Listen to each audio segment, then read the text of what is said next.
শেখ হাসিনার এই সন্তানরা ভিডিও গেম খেলা না, রাজনীতি ভিডিও গেম খেলা না। শেখ হাসিনা, শেখ হাসিনা, নেত্রী শেখ হাসিনা বাংলার অভিভাবক ভাইয়ের আদরে যাদেরকে এতদিন রেখেছিলেন, গতকাল যেহেতু তাদের আসল উদ্দেশ্য বের হয়েছে, এখন আমাদের এই যুদ্ধ জায়গা দিয়ে মরণের শহীদ শেখ হাসিনা আমার মা, আমার মায়ের সম্ভ্রম যারা নষ্ট করতে চায়, এই মহান মুক্তিযুদ্ধের মাটিতে মুক্তিযোদ্ধাদেরকে অবমাননা করা হয়েছে। এই মহান মুক্তিযুদ্ধের মাটিতে আমার শহীদ মুক্তিযোদ্ধাকে কটাক্ষ করে দেখা করা হয়েছে। এই মহান মুক্তিযুদ্ধের মাটিতে স্বাধীনতার চেতনা পরিপন্থী কথা বলা হয়েছে। প্রজন্মের মাথায় ঢুকিয়ে দিয়েছে রাজাকার রাজাকার। এই জায়গা থেকে আমাদেরকে ফেরাতে হবে। এই ফেরানোর আগে আমাদেরকে একটা যুদ্ধ করতে হবে। এই যুদ্ধের শুরু আসতে থাকে ইনশাল্লাহ ওই জামাত থেকে বাংলাদেশে নিশ্চিহ্ন করার মাধ্যমে আমরা নেত্রী শেখ হাসিনার সম্মান ফিরিয়ে আনব। বাঙালি ভারত আজকে বক্তব্য দেওয়ার সময় নাই, আপনাদের সকলের মাঝে থাকতে হবে। আমাদের আওয়ামী লীগের রাজনীতিতে আমাদের প্রতিযোগিতা আছে, আমাদের রাজনীতিতে উত্তরণের জন্য প্রতিযোগিতা আছে, কিন্তু যখন শেখ হাসিনার কথা আসে তখন আমরা সবাই তার সন্তান। এই সন্তানের সামনে বারবার আত্মীয় যারা হাত দিতে চায় ওই হাত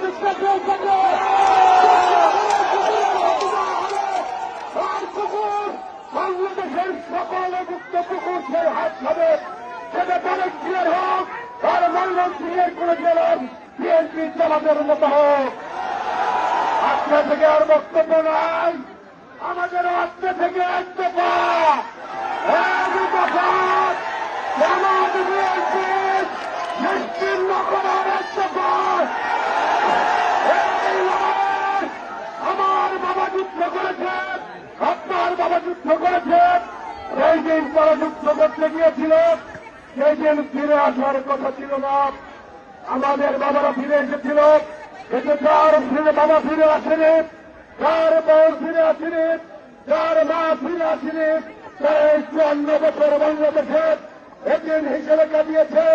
কোন মুক্তিযোদ্ধা বেঁচে আছেন, তার সন্তানরা বেঁচে আছে, অথচ ওই জামাত বিএনপির এই স্বাধীন বাংলাদেশে একজন জীবিত মুক্তিযোদ্ধাকে শান্তিতে সম্মানের সাথে বলতে দেয়নি। ওদেরাও আমরা শান্তিতে বলতে দিব না, শান্তিতে মরতে দিব না।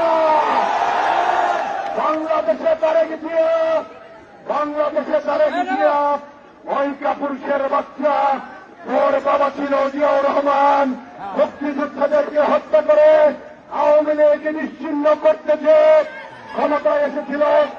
আর কাপুরুষের বাচ্চা লন্ডন থেকে রিকোয়েস্ট নামিয়ে বাংলার মাটিতে শেখ হাসিনার মতো মুখ উঠিয়েছেন।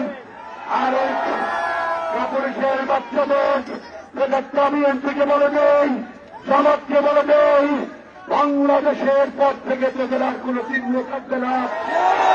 আজকের পর থেকে ময়মনসিংহ তোদের কোন চিহ্ন থাকবে না। আগামীকাল সেখানে জামাত বিএনপি, সেখানে আমাদের সমাবেশ। আমাদের সমাবেশের নির্দিষ্ট কোন স্থান নাই। আমি একজন আওয়ামী লীগের সন্তান, আপনারা বঙ্গবন্ধুর সন্তান। তাই আগামীকাল আমাদের ময়মনসিংহের প্রবেশ মুখগুলিতে এই সকল নেতৃবৃন্দ আছেন, জেলা মহানগর আওয়ামী লীগের সহযোগী সংগঠনের সবার প্রতি অনুরোধ থাকবে, মুখে মুখে যাদের বাড়ি ওই সদর এই রেলের মোড় কিংবা আমাদের বাইপাসের লাগে আমরা আপনার মনুষ্যিত কষ্ট হচ্ছে না।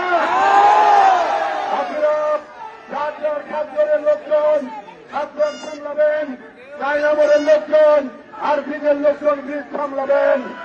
বাকিটা আল্লাহ পাকের দোয়ায় মহান রব্বুল আলামিনের উপর ভরসা রেখে, নিজের ইমানের উপর ভরসা রেখে বলি, নিজের নীতির উপর ভরসা রেখে বলি, আমরা থাকব।